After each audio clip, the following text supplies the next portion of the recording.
they indicated they have about 30 trucks a day on the weekend. And again, the rest of them said there was minimal truck traffic, maybe 2-3 a day, if any at all.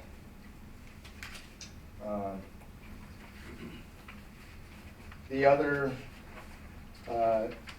item that was requested in September was to reach out to the residents that live along Salem Church Road, hear concerns that they have, and see what we can do to address those. We did meet with them in December. We had an open house, kind of shared our plan and the challenges that we were faced with, looking to make the intersection improvement. Developed a list of about 15 items that were shared with us that evening, and we've included them in a memo to the board with our approach to address each of those concerns.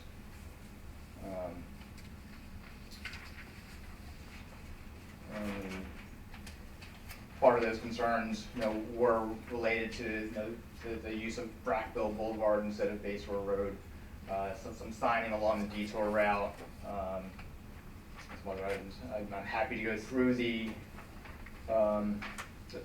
comment letter in more detail if the board wants, but again, for the sake of brevity, wanted to. Suffice to say, unless there's a question by the member of the audience at the end of your presentation, of the 15 requests from the public outreach meeting, Silver Spring Township has agreed to addressing 14 of the 15. There was one request from an individual property owner relative to their particular unique situation, to which the Board of Supervisors from Silver Spring Township weren't agreeable.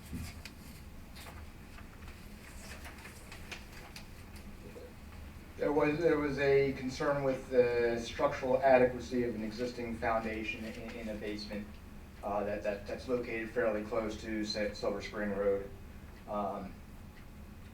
Our recommendation there was for the property owner to take pictures, document anything that they can before the detour route, and certainly welcome to afterwards that the township would take into consideration any impact. We didn't do a structural analysis, but did consult with our structural engineers. Their feel was that there was enough separation off the roadway that there was minimal chance of any damage to be done. But again, a formal structural analysis, one way or the other, had not been done by us. I'm not even sure that was the property owner's request. I think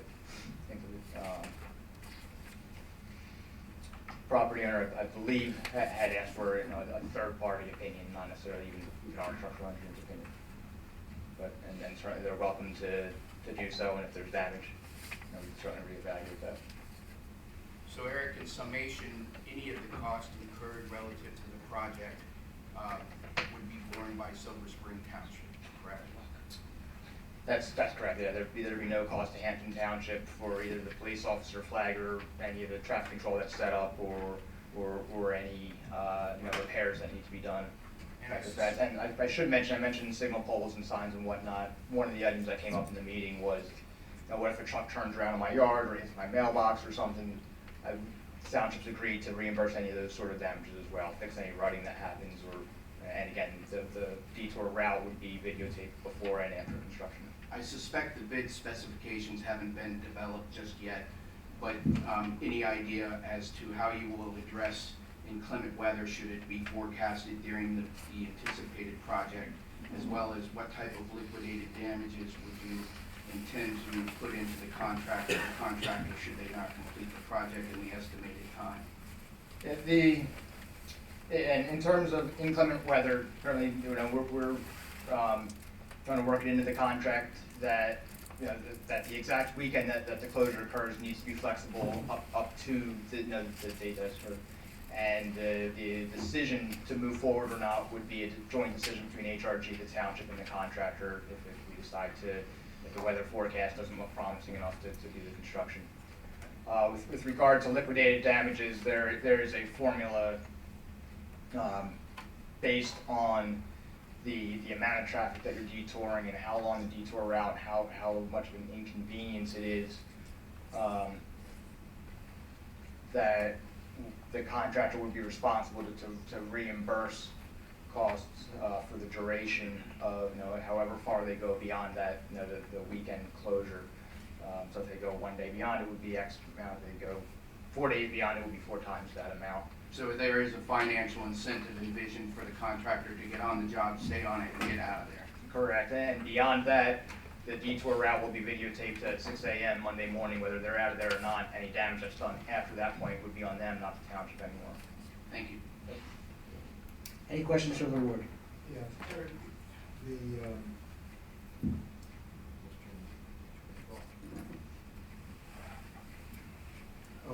on the weekend, if that weekend doesn't suffice, is there an alternate weekend or weekends that you're planning for that we are aware of at this point that would be the alternates? Because we have all kinds of athletic events and so on. Yeah, if there are specific weekends that are planned that we know are no good, we can certainly write them into the contract, say, no, they cannot be done, this weekend or that weekend. I think what we heard last time here was that through mid-June is the peak of baseball season, and certainly wouldn't want to do anything prior to then, and that will be worked into the contract. Again, if there's a specific weekend, that there's a tournament or something that we want to avoid, we could certainly work that in as well. Of course, we would need to know that before we go out to bid, and so the contractor knows that when he's bidding the project, whatever constraints there are.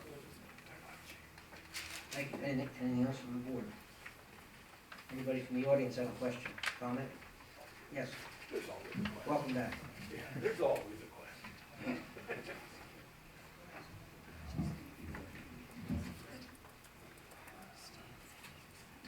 Calvin Bard, 148 Salem Church Road. In relation to the light that you guys are putting in over there, is this designed to set up the stay green on Silver Spring Road and only change to red on Silver Spring Road when there's traffic approaches this light on Woods Drive, or is this gonna be set up on timer? No, there will be detection on Woods Drive, so if there's nobody on Woods Drive, it'll stay green on Silver Spring Road. And do you have a plan B whenever this thing runs out way past besides this, financial incentive for the contractor? In terms of having. In terms of this thing going into Monday, Thursday, Friday of the week after it was supposed to be done on Sunday. Right. I've been around construction way too long, and I've seen these things just not go quite like everybody thought they were going to. Sure, and that can happen. I think the risk here is a little bit limited because it's replacing an existing culvert, so it's not like, where we have to excavate lower and where you might hit rock or some unknown utilities or something else. The parameters that we're looking at are really inside of the contractor's control. We expect that when the contractor bids the job, they're doing so, knowing about this restriction and understanding the financial consequences of not meeting the contract expectations. Is the culvert and end walls precast? They would be, yes. Yeah, so it would all be precast, brought in and pieced together. So then a lot of the grading they can do before the closure or after the closure, it's really just the setting of those precast pieces that they'll need to do, removal of the old and putting back the new. And we did do a similar type project for the crossing of the Appalachian Trail across Worksville Road. That put in a pedestrian tunnel, and that was done on a weekend. That was actually a 3-day weekend that we had selected for that one. Didn't think that would be appropriate here, just given the volumes the traffic volumes that can be increased on holiday weekends. But in that case, we did it on a 3-day weekend, gave them 3 days plus some extra time on the end. They actually did that one in about 2.5 days, so they did beat the expectation on that one. We gave them, they had 3 full days plus some time on the end. It was closer to 3.5 days, and then they finished about 24 hours ahead of schedule on that. So all your pre-work on both sides of this culvert to extend this culvert will be done prior to them coming in and starting to tear this culvert out and drop the new one, section the new one in, because I'm sure it's going in probably 4, 5, 6 sections. And then be tension cable together. You got it? Yep. Okay. Thanks, Calvin. Yep. Anybody else? Is that it? All right, well then, thank you very much for the presentation, and thanks for going over and meeting with the folks. Thank you, guys.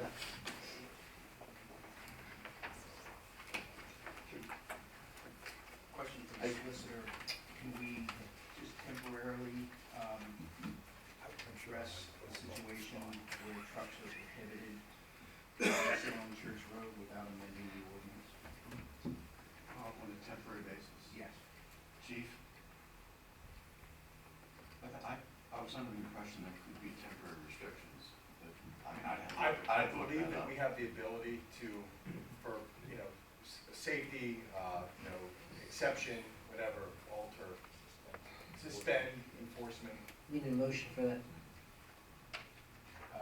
Yes. Yeah, okay, then what I would suggest is that we have a motion to suspend the portion of the ordinance that requires no trucks on that road for that weekend, and with the acceptance of the solicitor and the manager. Regularly moved and seconded, is there anything on the question? All in favor, please signify by saying aye. Opposed, motion carries. Okay? I think the next step then would be to develop a memorandum of understanding for your solicitor's final approval, to formalize the concessions that Silver Spring Township has made. Okay, if you need anything else from us, let us know. Very good. Thank Thank you. you. Have the residents See you, bye. There's a couple typos and errors in this, so you might want to, after this, we need to draft that document, or I won't approve it when it's final. Thank you, John. Okay, we'll move on. Planning Commission, Nathan, you're on. The first item on our planning commission agenda is the preliminary final subdivision plan for 1590 Holtz Road. The purpose of the proposal is to subdivide 0.628 acres from lot 1 and combine it into lot 3. At the December meeting, the planning commission unanimously recommended approval. And is there someone here to speak on behalf of the plan? If so, please state your name and your affiliation. Thank you. My name is John Melham. My company prepared the plan. And can you just give a real brief overview? Just as you indicated, and I won't go into the configuration of this, this is the weirdest subdivision we've ever done in 35 years. I won't go into all of that. The subject for tonight's meeting is in the western portion here, if I may just point to it. This area here, our clients own this lot here, which straddles East Pennsboro Township, and of course Hampden. They are selling this triangle here, near triangle, to Mr. Stone, who is an existing resident along Bolts Road, purpose of which will let him expand his house and eventually have a new septic system and all that. That's essentially it. And there's no changes since the planning commission meeting in December, correct? No, sir. And you agree with all the planning commission comments? No problem. Right. And there's no waivers requested on this. Jeremy, do you have any other things, or staff comments? If not, I'll make a motion if there's no other questions. Is there a second? Second. We're going to move and seconded. Is there anything on the question? All in favor, please signify by saying aye. Aye. Opposed, motion carries. Thank you very much. Thank you. Have a good evening. The next item on our planning commission agenda is the preliminary final land development plan for Daybreak Church, located at 1085 Forest Bridge Road. This plan includes an expansion of the church facility by 5,000 square feet for the youth ministry and other purposes. The planning commission unanimously recommended approval at its January meeting. And is there somebody present to represent the plan? Please state your name and your affiliation. Good evening, Commissioners. My name is Mark Karowski, civil engineer and owner of K&W Engineers. We prepared the plans before you this evening. And if you can give a brief overview as well. Sure. Honestly, there's not a whole lot more to the description. This proposes just under 5,100 square foot addition to the existing church located there just off of Forest Bridge Road. This is just south of Creek View, just past Armitage. It was an existing church use, sat vacant for a little while. This is a new owner, Daybreak Church, who was formerly Brethren in Christ Church. There are no other site improvements proposed other than a small stormwater detention facility just to the east, or as you're looking at the drawing, the right side of that new addition, and some nominal changes to striping and some sidewalk adjacent to the building itself. And then, any further changes since our December, or since the January meeting for this? We actually submitted to address some of the outstanding review comments, so no changes other than addressing the review comments. And you agree with all the planning commission? We do. And at the planning commission meeting, we briefly discussed the potential here for use as a polling location, as it was done before. Has there been any further discussion on your end? Yes, the church is agreeable to that. Thank you. And then, it's my understanding you're planning to start renovations in March. Is the church planning to move in there before, are you able to move in there before while renovations are taking place, or you plan to start? Renovations will happen first, so yeah, as soon as we can get started, we'll get in there and get the renovations done, then the church would occupy. And you're requesting 2 waivers, preliminary planning, you're asking for a waiver on the recreation fee? That's correct. Can you please address both of those? Absolutely. So the preliminary final, obviously, this is just this is not a phased project. It seemed it wasn't necessary to go through 2 different phases of a review process. And as far as the recreation fee, it was consideration primarily from the perspective of the church being a nonprofit, but also they do have some of their own recreational facilities on site. They're not really generating the need for additional recreational use by the members of their church. And it's noted in the agenda that kind of a trade-off or part of the discussion, I guess, for that relief was the ability to provide a walking path for use by the community as well as by members of the church within the property, as you can see here on this drawing. The church is absolutely agreeable to that. We're looking to find kind of a creative way to make sure that that walking path is something that can be utilized by adjacent community. And we've actually already had some conversations appropriate with a Boy Scout here with us this evening about making this a Boy Scout project in conjunction with the church itself. So they're very agreeable to that. Certainly appreciate that. That's all the questions I have. Questions from the board? So in the waiver request, it states recreation fee with caveat that the applicant consider installing. You'd be agreeable to us changing consider installing to shall install? Yes. Thank you. Anything else? Board? Keith? Yes, sir. Earlier today, my staff and I reviewed a conceptual layout of the walking path, and I agree that the proposed idea or what you're envisioning is far better for the community than having it front Orrs Bridge Road with the intended possible connection to a future path or perhaps an adjacent development. But I think there may be some hurdles, perhaps you've contemplated them. One, we just recently, at the approval of the Board of Commissioners and the assistance of the Public Works Department, installed a walking path within the PPL high tension line power easement, and we needed to obtain a right-of-way encroachment from them. It was somewhat of a lengthy process to accomplish, but since you're the property owner in this case, it shouldn't be too terribly painful. I can provide you with contact information for that if that would be helpful. Thank you. And then for you to ultimately connect to Nantucket Drive, which is a private drive, I'm assuming you would need authorization from the HOA. And I guess it's a fair question. Are we to run that walk to the property line for subsequent connection by someone else, or looking to make that connection, because it's a very small piece, I believe, from our property to Nantucket? It would be ideal, in my humble opinion, if it could make that connection. And I may have a point of contact for the Nantucket or Beaumont Square Homeowners Association on file that I could provide you, and would be more than willing to meet with you and your client and the representative from the HOA to see what we can come up with. There's another thing that could be even better, and that is there is a sewer easement in the Beaumont Square open space to which that snakes around the backside of the development and then connects to Creekview Road, pretty adjacent to the park if you're familiar with the township. And I'd like to have a discussion with the HOA about that possible alternative route. But one way or another, it sounds as though, at least based upon Commissioner Gaswich's remark, the board will make a motion perhaps to grant the waiver, but shall install one way or another. Understood. And certainly agreeable to having those discussions with township representatives, HOA, possibly in the field, to make sure we've got this thing located in the right spot. Absolutely. That makes sense. Sure. Thank you. Thank you. That it? Anything else? One other idea, the consideration of the motion for the waiver for the bike path to be installed should have a reasonable timeline. So perhaps 12 months, since they need to obtain approval from PPL, as well as negotiate access perhaps with the HOA. Mark, agree? Yes.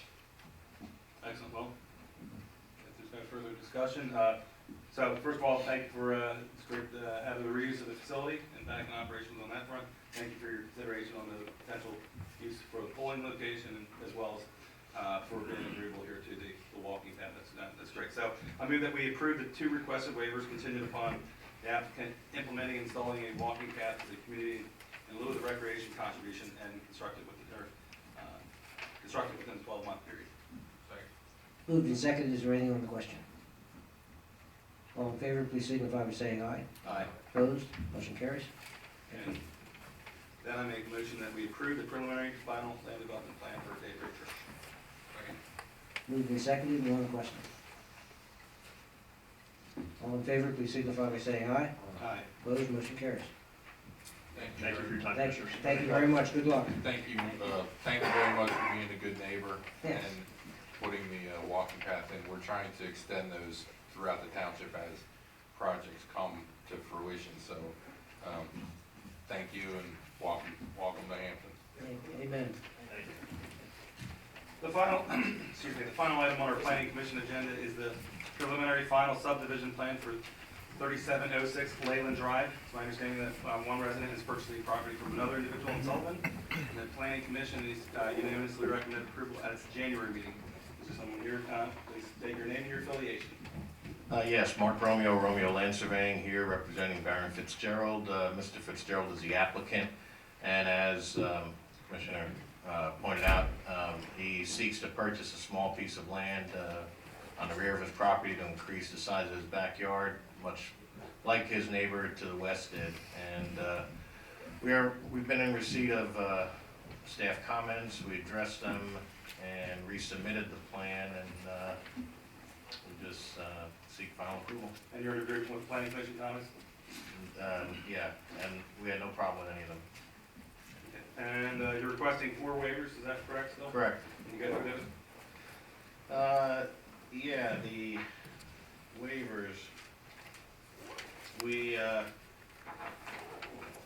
well, obviously, we requested a relief from the need to submit a preliminary plan, and the planning commission had no problem with that. They recommended approval. The width of the collector street, Sullivan is actually a collector and requires 60. All up and down the street, it's 50. There's, after going over with Public Works, they were in agreement that there was no point in widening that. And then planning commission recommended approval of that. The third one was the modification of the fee for the escrow, which, while the ordinance says 1,000, I believe they requested 3, and we kind of agreed at 1,500. Just clarification, I think the ordinance states 1,000, but it can be amended by resolution. The resolution states 3,000.